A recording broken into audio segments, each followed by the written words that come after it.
Olá, pessoal! Vamos começar a nossa aula de hoje sobre o positivismo de Augusto Comte, parte 1.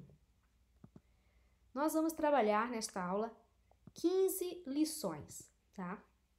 A primeira dela é sobre a contextualização do surgimento do pensamento de Augusto Comte, tá? Que é um contexto de crise que envolve, né, o surgimento da sociedade industrial com a burguesia e o proletariado enquanto classes econômicas, a crise da Revolução Francesa, que gerou um grande abalo político na Europa, o iluminismo, que vai ser o movimento intelectual inspirador da própria Revolução Francesa, que vai dar ênfase à razão, a ciência que se esboça durante a modernidade, né, dando ênfase também à razão e à experiência como forma de se alcançar o conhecimento verdadeiro.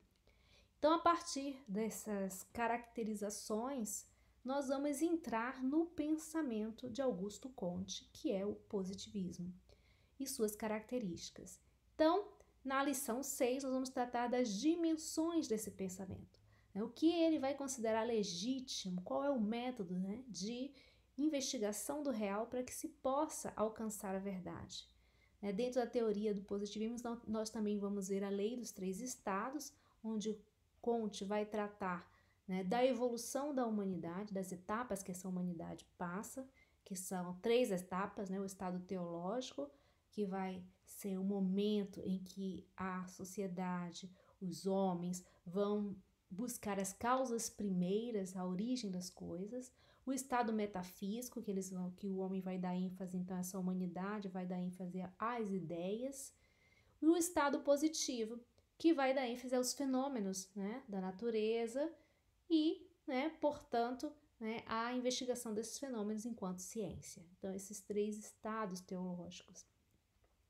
E aí é como Comte vai descrever a evolução da sociedade, né? E ele vai fazer uma analogia com o ser humano da infância à adultidade, passando pela adolescência, né?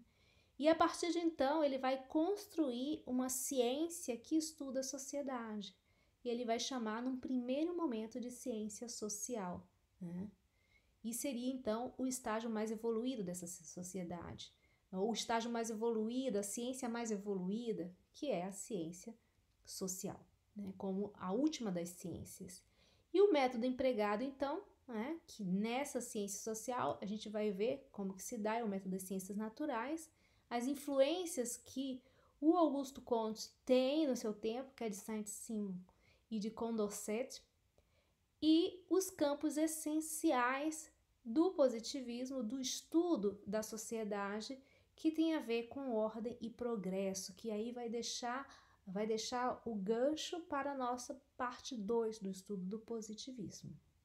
Bem, então começando aqui a contextualização histórica, né? O momento em que o Comte estava vivendo era um momento de muitos anseios, né?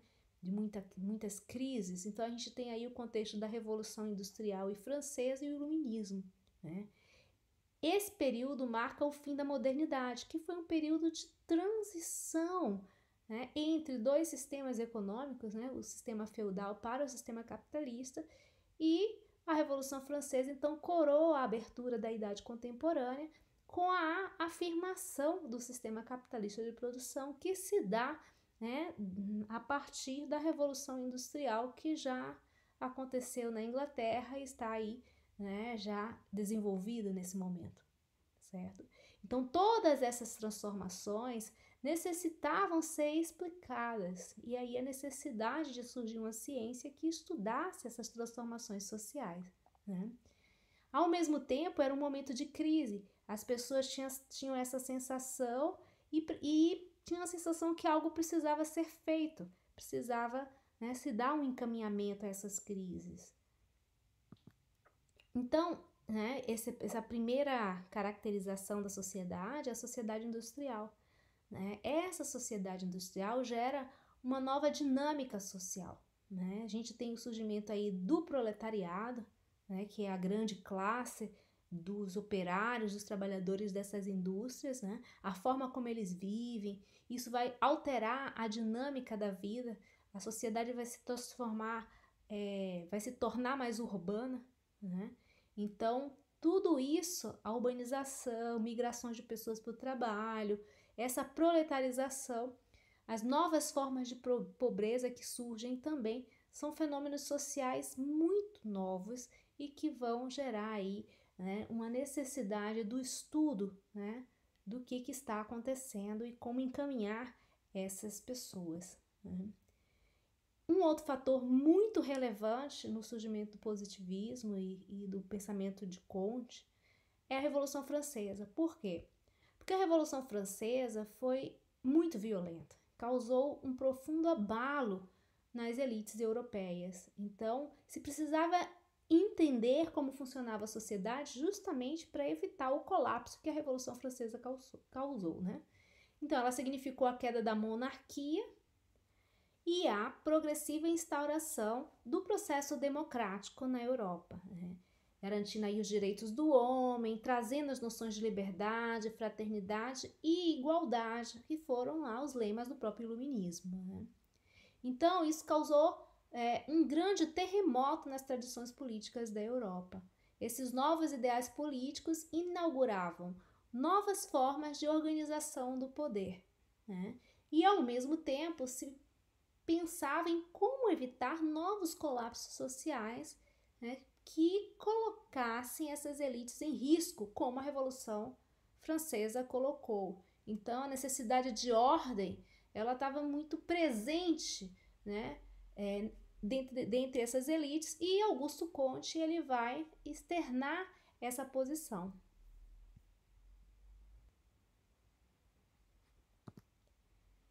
Por fim, o iluminismo, né? Esse movimento intelectual que vai dar ênfase à razão, né? Então, em história vocês estudam isso. Os filósofos, né, como Voltaire, Rousseau, Diderot, D'Alembert e outros, né, vão colocar a razão acima de todas as coisas. É a luz que vai sepultar as trevas. Então, isso é muito significativo para Comte, porque as trevas é representada aí pela monarquia e pela religião.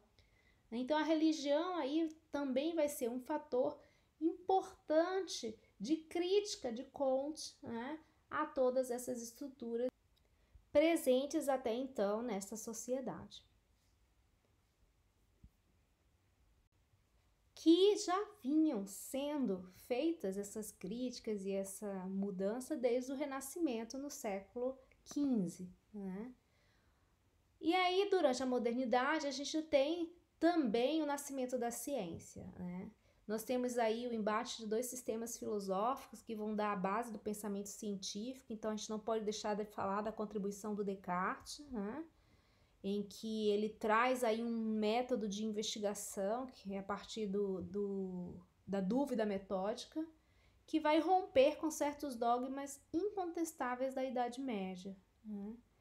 E também o pensamento de David Hume e de John Locke, né, os empiristas, que vão trazer aí como contribuição a importância da experiência, da observação dos fatos para se chegar ao conhecimento verdadeiro. Então, essas duas linhas teóricas, né, tanto o racionalismo como o empirismo, vão contribuir, vão ser as bases teóricas da ciência, né? E aí o Comte vai extrair, né, o positivismo dele vai extrair justamente o aspecto científico desta síntese, né, dessas duas teorias filosóficas. E a gente entra nas dimensões do positivismo de Comte, né? Então, para ele, a ciência, né, ela vai legitimar a explicação da realidade. Então, essa ciência que se esboça, vai se esboçando aí na modernidade, vai se afirmar no século XIX, e o Comte vai usar, né, esse modelo intelectual de pensamento, né? Então essa é a dimensão filosófica do positivismo, que é a ênfase à ciência. E a dimensão sociológica são os métodos, né? O método de investigação da ciência, né, sociológica será, então, o método científico, o método das ciências da natureza, né? Então, aí vamos ver como é que ele constrói, né, esse pensamento para entender essa relação entre sociedade e natureza. Ele vai tratar também uma teoria que considera os estágios da evolução da humanidade, né? Então, a dimensão filosófica do positivismo vai corresponder também à lei dos 3 estados, ou, né, estágios, onde a evolução da humanidade está condicionada pelo progresso do conhecimento que acontece em 3 fases fundamentais. A primeira fase é o estado teológico, que a gente pode considerar aí ligado ao sagrado. O segundo estado, o estado metafísico ou filosófico. E o terceiro estado, o estado positivo ou científico. Então, esse é o caminho que a humanidade faz, né, dentro do progresso do conhecimento. O estado teológico, ele vai falar também de 3 fases, de 3, né, características desse estado teológico, né, que busca explicar os fenômenos através das causas primeiras, a partir dos deuses. Então, a gente tem aí mitologia, religião, né? E essas causas primeiras estão sempre atribuídas a uma divindade, né? Então a gente tem o período do fetichismo, onde o homem confere vida, ação e poder sobrenaturais aos seres inanimados e aos animais. Então eles usam, né, uma pedra, um animal para representar essa divindade. O politeísmo, onde o homem atribui às diversas potências sobrenaturais, os deuses, certos traços da natureza humana.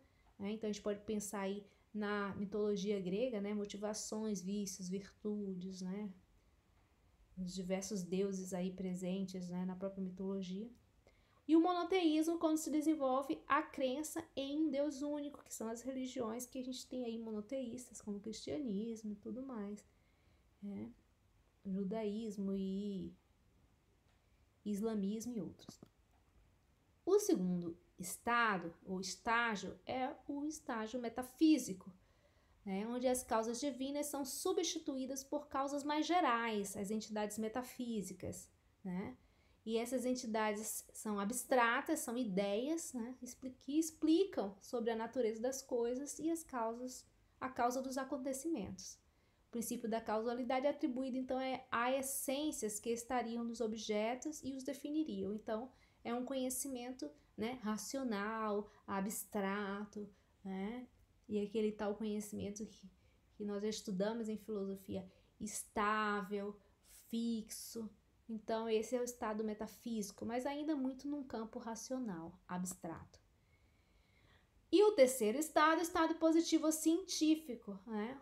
Que seria o estágio atual, onde o homem tenta compreender as relações entre as coisas e os acontecimentos através da observação científica e do raciocínio, formulando leis. Este é o ponto do positivismo, tá? Formulação de leis. Na medida que eu observo o funcionamento das coisas, eu posso entender como essas coisas funcionam, estabelecer as leis, perceber as leis e poder prever, né? Então, essa é a grande contribuição da ciência para as sociedades, para Comte, porque justamente o que ele pretende fazer é poder prever, né, o movimento da sociedade para evitar certos acontecimentos, como foi o caso da Revolução Francesa. Então, neste caso, o homem não procura mais conhecer a natureza íntima das coisas e as causas absolutas, e sim, né, ele procura conhecer os fenômenos, a relação entre os fenômenos, a partir da observação e mediante uma rigorosa pesquisa científica. E assim, Comte tenta explicar a evolução da humanidade, né, a partir da evolução do próprio conhecimento. Então, desde a infância, que seria, né, a primeira fase teológica, né, a filosofia metafísica, que representa então aí a adolescência, e a maturidade, que é dada então com a ciência, né? Então, com a ciência, o homem atinge a sua plena maturidade, ou seja, atinge um estado positivo, né? Então, da religião, passando pela filosofia, chegando à ciência, falando aí então das etapas do próprio desenvolvimento, né, do ser humano. Chegamos então à ciência social, né, que é a necessidade de se criar uma ciência que estude a sociedade, né? A física social. Então, a partir do que o Comte verificou das ciências da natureza, né? Então, ele vai dizer, já que agora o espírito humano fundou a física celeste, a física terrestre, a física orgânica, seja vegetal, seja animal, resta-lhe, para terminar o sistema das ciências de observação, fundar a física social. Então, a sociologia seria essa última ciência, né? A última das ciências, aquela que completaria o quadro geral do conhecimento positivo. Então, ela é entendida por Comte de modo amplo, incluindo também a filosofia, a história, a moral e até a psicologia, né? Então, tudo que trate da sociedade está dentro dessa ciência social que ele vai chamar mais à frente de sociologia. O método, então, seria o método das ciências da natureza, porque ele vai entender que a sociedade ela é regida por leis naturais também, que são leis invariáveis, que independem da vontade humana. Então, ele entende que a vida social reina uma harmonia natural e logo é preciso se entender isso para poder, né, se operar com essa sociedade. A sociedade pode, portanto, ser epistemologicamente assimilada pela natureza, o que classificamos como naturalismo positivista, né, e ser estudada pelos mesmos métodos e processos empregados pelas ciências da natureza. Então, essa relação que o Augusto Comte faz com o funcionamento da sociedade, ele entende que a sociedade ela tem um processamento natural e por isso que, né, o método das ciências naturais deve ser o mesmo método para se aplicar ao estudo da sociedade. Então, as ciências da sociedade, assim como as da natureza, devem limitar-se à observação e à explicação causal dos fenômenos, de forma objetiva, neutra, livres de julgamento ou de valor ou ideologias, descartando previamente todas as noções e preconceitos. Então, essa característica das ciências da natureza, né, de ser objetiva, neutra, né, precisam também estar presentes, essas características precisam estar presentes também na ciência social, nas ciências que vão estudar a sociedade. As influências de Augusto Comte. A principal influência do Comte é Saint-Simon.